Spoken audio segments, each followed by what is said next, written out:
분쟁하고 있는 고린도 교회, 문제를 많이 안고 있는 고린도 교회의 첫 번째 문제, 분쟁을 다루시면서 그 분쟁의 원인에 대하여 말씀하시고 그것에 대한 근본적인 해결책에 대하여서 우리에게 몇 가지를 말씀하셨습니다. 그 원인은 사람들이 많이 모였거나 서로 다툼을 하려고 하는 기질 때문이라기보다는 우리 속에 있는 하나님 앞에서 자기를 드러내는 교만과 그리고 사람 앞에서 자기를 드러내고 높이는 자랑 때문이었고, 그것을 근본적으로 해결하기 위해서 하나님은 우리에게 십자가와 성령에 대한 말씀을 바울을 통해서 주셨습니다.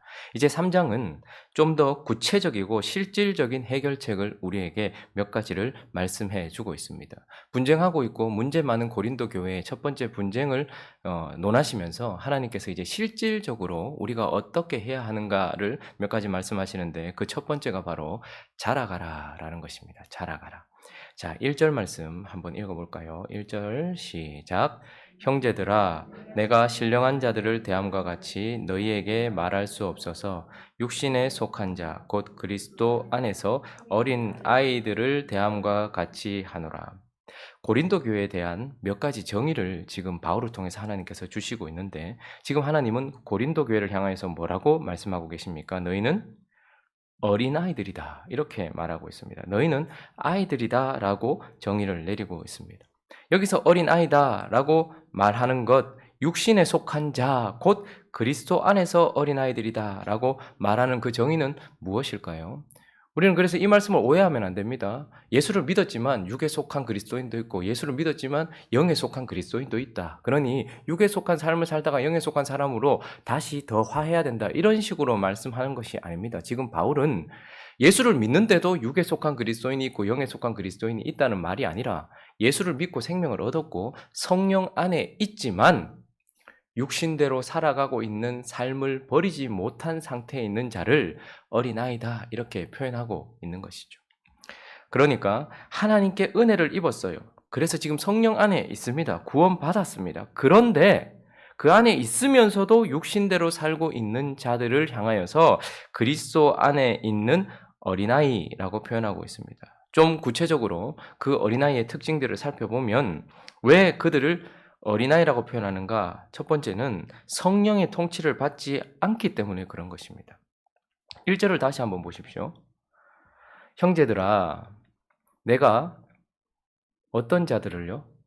신령한 자들을 대함과 같이 너희에게 말할 수 없었다라고 말합니다. 그러니까 그들은 영적인 자가 아니다라고 바울은 말하고 있는 거예요. 그런데 문제는 무엇입니까? 고린도 성도들 자체는 자기들이 영적이라고 생각하고 있었어요. 나는 신령한 자다라고 생각하고 있었습니다. 아마 그렇게 생각했던 이유는 자기들 안에 나타났던 성령의 은사들 때문이었을 것이고, 또 몇 번 맛보았던 성령의 체험들 때문이었을 것입니다. 그러나 그런 것들을 가지고서 영적이다, 저 사람이 신령한 사람이다, 성숙한 사람이다 라고 말하지 않고, 성경은 언제나 성령의 은사를 가지고 있거나 성령의 체험을 가지고 있는 자가 아니라 성령의 통치를 지금 받고 있는 자, 그들을 신령한 자들이라고 말하고 있는 것입니다. 여러분, 은사는 우리의 인격이나 우리의 성숙도와 상관없을 경우가 있습니다. 설교를 잘하는 은사를 받으신 분들이 있어요. 근데 설교는 잘하는데 인격은 아직까지, 그러니까 아직까지 성령의 은사로 설교는 잘하는데 성령의 통치를 받아서 거룩하지는 않은 사람들이 있을 수 있단 말입니다. 어떤 사람은 병을 고쳐요. 교회 안에서 기도를 하니까 병이 나아요. 그런데 그는 은사는 가지고 있지만, 그러나 아직까지 인격적으로 성숙하지 못하여서 성령의 통치를 받고 있지 못한 분들도 있다라는 것입니다. 그러므로 이들의 어린아이의 특징은 성령의 은사가 없거나 성령의 체험이 없는 게 아니에요. 큰 체험을 할 수도 있습니다. 그런데 중요한 건 무엇입니까? 그걸 넘어 한 걸음 더 나아가 그렇게 은사를 주셨고 그런 체험을 주신 성령께 지금 통치를 받고 있어야 한다는 거예요. 그런데 그런 삶이 없는 사람을 향하여서 지속적인 현재적 하나님의 통치, 성령의 통치를 받는 삶이 없는 사람을 향하여서 어린아이다, 이렇게 말하고 있고, 또 두 번째 어린아이의 특징은 무엇이냐면 의의 말씀을 깨닫지 못해. 그냥 말씀을 못 알아듣는 거예요. 그냥 계속 그 자리에 있는 거예요. 2절 말씀 한번 읽어볼까요? 2절 시작. 내가 너희를 젖으로 먹이고 밥으로 아니하였노니 이는 너희가 감당하지 못하였음이거니와 지금도 못하리라. 성령의 통치를 받지 않는 것도 문제고, 그러다 보니까 젖으로 먹이고 밥으로 아니하였다. 여러분, 우리가 태어나면 처음에는 어머니의 젖을 먹습니다. 시간이 좀 지나면 이유식으로 바꿔야 돼요. 그 이유식을 이제는 뭘로 바꿔야 됩니까? 밥으로 바꿔야 돼요. 그리고 나서 이제는 뭐죠? 아이들이 저거 왜 먹나 싶은 것들을 어른들은 맛있어 합니다. 그러니까 하나님의 말씀도 그렇습니다. 점점 의의 말씀의 맛을 알게 되고 그 말씀을 알아듣게 되고 그렇게 해야 되는데, 성경에 대한 외적인 지식들은 많이 쌓여요. 뭐 예수님이 어디서 태어나셨는지, 12제자의 이름은 무엇인지, 12지파의 이름은 무엇이며, 구약 성경의 제사는 무엇이고, 뭐 이런 것들은 시험을 치면 잘 알아요. 그런데 문제는 무엇입니까? 그걸 통해 예수를 깨닫지 못하고 더 깊은 말씀의 은혜, 뭐 이런 것들을 전혀 체험하지도 못하고 그 말씀 속에서 예수님을 경험하지도 못합니다. 그러니 그들은 말씀을 알아듣는 수준이 너무 낮을 뿐만 아니라 소화를 못 시키는 것이죠. 적용할 줄을 몰라요. 그 말씀이 나를 향하여서 지금 비춰주고 있는데 그 말씀을 통해서 자기를 볼 줄 모르는 사람들이란 말입니다. 적용도 되지 아니하고 그 속에서 영적으로 해석되어지지도 아니하는 자들, 그들이 바로 의의 말씀을 깨닫지 못하는 어린아이다라고 말하고 있고, 또 세 번째 특징은 무엇이냐면, 그렇게 하나님의 말씀은 깨닫지 못하면서 세상적으로는 아주 밝아요. 그러니까 세상적 가치관이 그대로 담겨 있는 자들입니다. 3절 한번 읽어볼까요? 3절 시작. 너희는 아직도 육신에 속한 자로다. 너희 가운데 시기와 분쟁이 있으니 어찌 육신에 속하여 사람을 따라 행함이 아니리요. 그러면 고린도 사회는 지금 고린도 교회가 가지고 있었던 방식대로 살아가는 게 맞습니다. 경쟁해야 돼요. 내가 더 높아져야 돼요. 그리고 사람을 따라가야 되고 줄을 타야 됩니다. 그런데 문제는 무엇이냐면 그런 사회에서 끄집어내셔서 하나님이 고린도 교회로 두셨단 말입니다. 그러면 어떻게 해야 됩니까? 성공이 목표가 아니라 거룩이 목표가 되어서 하나님께서 주신 새로운 가치관으로 자기를 깨트려야 돼요. 그러기 위해서는 성령의 통치를 받아야 되고 성령은 말씀을 통해서 말하고 있어요. 자, 그래서 점점점 우리의 가치관이 바뀌어야 돼. 바라보는 가치관이 바뀌어야 되는데 어린아이들은 어떻습니까? 그냥 세상적 가치관에 아주 눈이 밝습니다.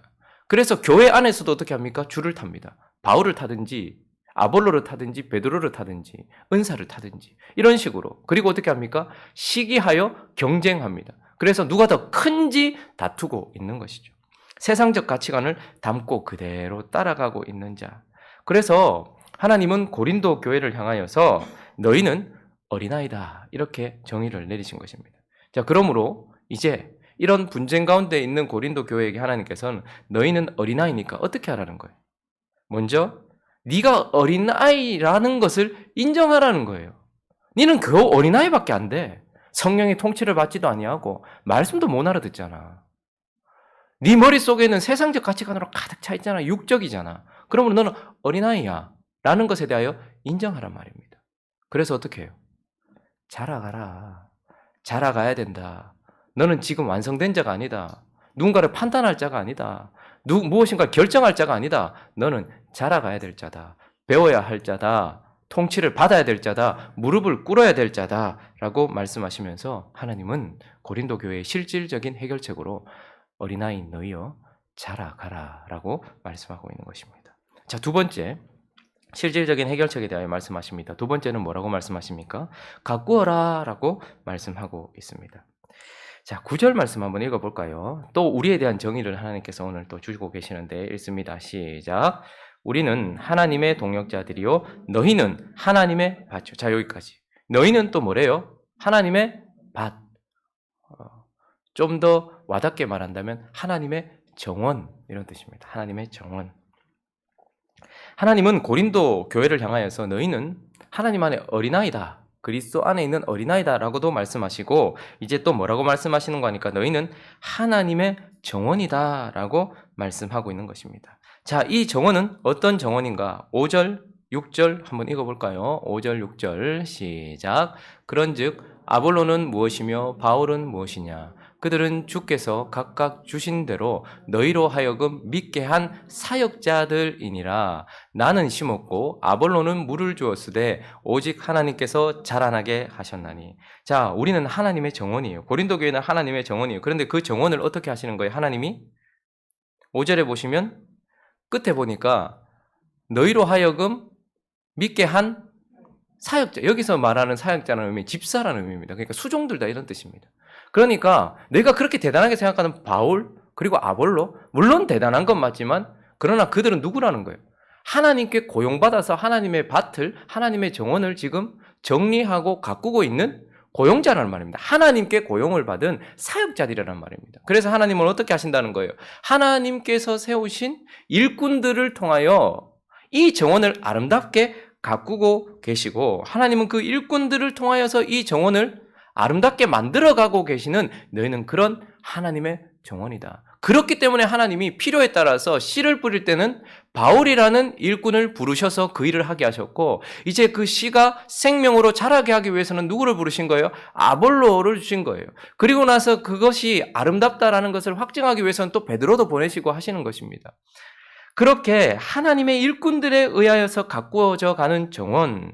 그런데 그 정원은 또한 7절은 이렇게 말하고 있네요. 7절 있습니다. 시작. 그런즉 심는 이나 물 주는 이는 아무것도 아니로되 오직 자라게 하시는 이는 하나님뿐. 그러면 저 말은 바울이나 아볼로의 가치를 떨어뜨리기 위한 것이 아니라 자라게 하시는, 그러니까 그분이 우리를 부르셨기 때문에 그분이 진짜다라는 말을 하는 것이고 오직 그 정원에 있는 모든 아름다움들은 하나님에 의하여서 가꾸어지고 있다라는 것을 말하고 있는 것입니다.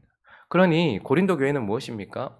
하나님께서 일꾼들을 통하여서 밭을 조성하시는 거예요. 정원을 조성하시고 그리고 하나님에 의하여서 그 밭의 아름다움이 그 정원의 아름다움이 조성되어져 가는, 저희 아파트에 이렇게 보면 이렇게 통로들이 있는데 그 통로들마다 밑에 이렇게 좀 달라요. 저희 통로 밑에 장식되어 있고 또 있는 나무도 다르고 옆 통로에 있는 나무도 다릅니다. 근데 우리 옆에 있는 통로 밑에 보면 되게 여기는 참 예쁘다. 이런 생각이 좀 들어요. 누군가가 거기에다가 화분도 갖다 놓고 또 누군가가 거기에다가 다른 어떤 꽃도 심어 놓고 어떤 화초들을 심어 놨어요. 그리고 누군가가 그걸 또 돌보고 있는 것이죠. 우리 전부는 다 행복한 우리 교회든 또 누군가의 교회든 그리고 우리 한 명 한 명은 다 하나님께서 사역자들을 통하여서 아름답게 꾸미고 있는 밭이라는 것을 기억하십시오. 정원입니다. 정원이란 말은 누군가가 보고 있다는 것이고 보여진다라는 것이에요. 그리고 그 모든 것들은 하나님께 순종하고 하나님께 자기 자신을 드릴 때에 생명이 드러나고 있는 정원이라는 말입니다. 그렇기 때문에 어떡하라는 거예요? 너희는 하나님의 정원이니까 하나님과 사역자들의 편에서 봤을 때는 하나님의 정원이지만 또한 우리는 하나님의 정원인과 동시에 뭡니까? 그 정원의 청지기이기도 한 것입니다. 나 스스로도 우리 교회와 나 자신을 가꾸어야 된다라고 말씀하고 있는 것입니다. 그냥 논이나 밭을 그냥 내버려 두면 그건 그냥 황무지에 불과한 거예요. 그러나 때가 되어서 땅을 갈고 그리고 거기에 필요한 것들을 심고 거기에 물을 대주고 그리고 거기에 무엇인가 이렇게 해야 될 일들을 하면 그곳은 아름답게 꾸며지는 것입니다. 많은 사람들이 전원주택을 이렇게 선호하지만 그러나 며칠만 살아보시면 그 전원주택을 가꾸기가 얼마나 어렵다는 걸 알아요. 그거 가꾸지 않으면 아파트에 사는 일만 못한 것이죠. 우리에게 하나님 뭐라고 말씀하십니까? 너희는 하나님의 정원이다. 그러므로 동시에 너희는 또한 하나님의 정원을 관리하는 청지기로서 함께 가꾸어야 되는 자들이다라고 말씀하시는 거예요. 여러분은 가꾸고 계십니까? 여러분들은 하나님의 정원인 우리 자신과 우리 교회를 가꾸고 계십니까? 하나님이 심으시려고 하는 씨를 심을 수 있도록 정원에 물을 열어주고 계십니까? 하나님께서 물을 주실 때에 물을 이렇게 할 수 있도록 이렇게 하고 계시냐는 말입니다. 함께 그렇게 하고 있냐는 말이죠. 우리는 하나님께서 심으신 씨앗들이 자라나고 있습니까? 그리고 하나님의 말씀을 계속해서 공급해 줌으로 말미암아서 우리는 아름답게 되어져 가고 있냐는 말입니다. 사람이 늙어지면 자기 얼굴에 책임을 져야 합니다. 그러나 그리스도인들은 시간이 지나면 자기 영혼에 책임을 져야 하는 것입니다. 하나님이 어떻게 가꾸셨는가가 드러나기 때문인 것이죠. 자, 세 번째. 그러므로 가꾸어라 라고 말씀하시고 세 번째, 마지막으로 지어가라 라고 말씀하고 있는 것입니다. 자, 또 다른 정의를 하나님께서 오늘 우리에게 바울을 통해서 주고 계시는데 9절 말씀 뒷부분을 다시 한번 읽어볼까요? 9절 전부 다 읽어보죠. 시작. 우리는 하나님의 동역자들이요 너희는 하나님의 밭이요 하나님의 집이. 자, 우리는 하나님의 정원임과 동시에 또 뭐라고 말합니까? 하나님의 집이다. 그런데 이걸 너무 가볍게 받지 말라고 16절은 또 이렇게 말씀하고 있습니다. 하나님의 집이 무엇인지 16절 읽어봅니다. 시작. 너희가 하나님의 성전인 것과 하나님의 성령이 너희 안에 계시는 것을 알지 못한. 우리는 뭐라는 거예요? 하나님의 집, 하나님의 성전. 여러분 이런 말들을 너무 많이 듣다 보니까 우리 정의에 대한 영광을 잃어버린 경우가 많습니다. 우리가 하나님 안에 있는 어린아이, 그러니까 하나님의 자녀라는 말이잖아요. 감격하지 않아요. 하나님에 의하여 돌보아지고 있는 정원이다. 이런 말에 대해 감격하지 않아요. 그리고 더 놀라운 건 뭡니까? 저와 여러분이, 우리 교회가, 이 땅에 있는 교회들이 하나님이 거하시는 집이요. 여러분, 여러분들의 집이 어떤가는 여러분들을 드러내는 것 아닙니까? 우리를 통하여 하나님이 어떤 분인가를 드러내고 계시는 거예요. 하나님이 우리를 하나님의 집이라고 말씀하시고 하나님의 성전이라고 말씀하고 계십니다. 그래서 이 고린도 교회는 10절부터 11절 또 어떤 집인가? 10절, 11절 읽어볼까요? 시작. 내게 주신 하나님의 은혜를 따라 내가 지혜로운 건축자와 같이 터를 닦아 두매 다른 이가 그 위에 세우나 그러나 각각 어떻게 그 위에 세울까를 조심할지니라. 이 닦아둔 것 외에 능히 다른 터를 닦아둘 자가 없으니 이 터는 곧 예수 그리스도. 우리를 하나님의 정원이라고 말했을 때는 바울이 씨를 뿌리는 자였고 아볼로는 물을 주는 자였습니다. 자, 그런데 이제 하나님의 집, 하나님의 성전으로 비유할 때는 바울은 뭡니까? 터를 닦는 자예요. 건축을 하기 위해서는 제일 먼저 뭘 해야 됩니까? 터를 닦아두는 거예요. 근데 바울이 스스로 나는 진짜 터를 닦아뒀다. 예수 그리스도라는 유일한 터를 닦아뒀다. 그리고 누군가는 이제 그 터 위에 뭔가를 세울 것이다. 건축을 하는데 한 사람이 다 하지 않지 않습니까? 주방은 누가 하고 또 기둥은 누가 세우고 그리고 제가 건축 용어를 잘 몰라서요. 이렇게 할 때마다 다른 팀들이 이렇게 와요. 그러면서 뭐라고 말하는 거예요? 동일하게 하나님의 집, 하나님의 성전인 우리는 지금 일꾼들에 의하여서 하나님이 터를 닦기 위해서 바울을 보내셨고 이제 그 성전 위에 무엇인가를 짓기 위하여 그 터 위에 뭔가를 짓기 위해서 아볼로라는 일꾼을 부르셨다는 거예요. 동일하게 일꾼들에 의하여서 지어지는 집이다라고 말씀하고 계시는 것입니다. 그런데 또 한 가지 무엇을 말씀하십니까? 17절. 이 집은 또한 읽습니다. 시작. 누구든지 하나님의 성전을 더럽히면 하나님이 그 사람을 멸하시리라. 하나님의 성전은 거룩하니 너희도 거룩하니라. 그 성전에 또한 누가 계셔서 거룩한 영 성령이 계셔서 그 집은 하나님이 거룩하게 지어가고 있는 집이라고 말씀하시는 거예요. 하나님의 일꾼들에 의하여서 외적인 터가 그리고 그 위에 기둥이 서고 그 위에 외형들이 서는 것처럼 또한 이 집은 성령에 의하여서 성령님께서 거룩하게 지어가고 있는 집이다라고 말씀하고 있는 겁니다. 그러므로 어떻게 하라는 거예요? 그러므로 우리는 하나님과 하나님이 보내신 일꾼들의 입장에서는 하나님의 집이요 하나님의 성전이지만 또한 우리는 우리 자신을 통하여 볼 때는 그 집을 함께 지어가는 또한 건축자요 청직이다 이 말입니다. 그렇기 때문에 12절 읽어보겠습니다. 12절 13절 시작. 만일 누구든지 금이나 은이나 보석이나 나무나 풀이나 지프로 이 터 위에 세우면 각 사람의 공적이 나타날 터인데 그날이 공적을 밝히리니 이는 불로 나타내고 그 불이 각 사람의 공적이 어떠한 것을 시험할 것이다. 우리는 누군가를 통하여서 예수 그리스도로 터를 세웠습니다. 그 터 위에 이제 우리가 무엇인가를 쌓고 있는데 12절은 이렇게 말하고 있네요. 누구든지 이제 사역자들이 금이나 은이나 보석으로 세워지는 집이 있어요. 금이나 은이나 보석은 가치 있는 것이요 길이 남을 것입니다. 그리고 불을 견뎌내는 것일 겁니다. 그것들로 세우는 사람이 있고 그것들로 세우기를 허락하면서 함께 세워져 가는 사람이 있어요. 그런데 또 누구는 나무나 풀이나 지프로 그 위에 무엇인가를 세우는 사람들이 있습니다. 이건 이 땅에 속한 것이요 오래가지 못하는 것이요 영적인 가치는 없는 것들입니다. 그러니까 저와 여러분들이 지금 세워져 가고 있는 성전이요 집인데 눈에는 영적인 눈에를 보기에 아름다운 영적인 것들로 보석이나 금이나 은과 같은 것으로 세워지고 있는지 아니면 나무나 풀이나 집 같은 걸로 세워지고 있는지 그리고 세상의 영에 의하여서 세상적인 화려함으로 지어지고 있는지 아니면 거룩한 영 성령에 의하여서 거룩하게 지어져 가고 있는지 그것을 함께 지어져 가고 있는 자이므로 준비하라는 거예요. 여러분 우리가 교회를 여기 리모델링 했죠. 그리고 저희 집을 리모델링 할 때에도 그 집을 어떻게 해요? 리모델링 할 사람이 준비되어 있어요. 문을 열어줘야죠. 그리고 함께 얘기해. 그거 쓰지 마라. 이렇게 해라. 이 색깔로 하면 좋겠다. 여기는 이렇게 하면 좋겠다. 허락을 해줘야 되는 것입니다. 우리도 마찬가지입니다. 사역자들을 통하여서 하나님께서 우리를 세워가시고 또 성령께서 우리를 거룩하게 해가실 때 우리는 그분의 집과 성전임과 동시에 함께 지어가는 청직이란 말입니다. 그렇기 때문에 나를 뭘로 세울지를 항상 잘 살피고 똑바른 것으로 지어가라라고 말하는 거예요. 지어가라. 그리고 성령 안에서 지어가라라고 말씀하고 있는 것입니다. 말씀을 정리하겠습니다. 우리는 분쟁하고 있는 고린도 교회를 향하여서 하나님께서 십자가의 사람이 되라고 말씀하십니다. 그래서 십자가 앞에서 자기 자신을 바라봄으로 자기 자신을 낮추래요. 그리고 십자가 앞에서 자기 자신을 바라보면서 자기 자신을 깨트리래요. 그리고 성령의 사람이 되라고 말씀하십니다.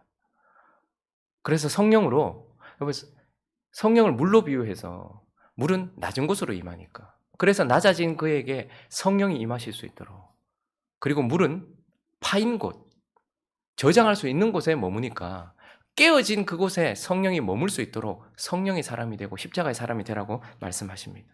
동시에 우리에게 뭐라고 말씀하십니까? 하나님은 자라가는 사람이 되라고 말씀하십니다.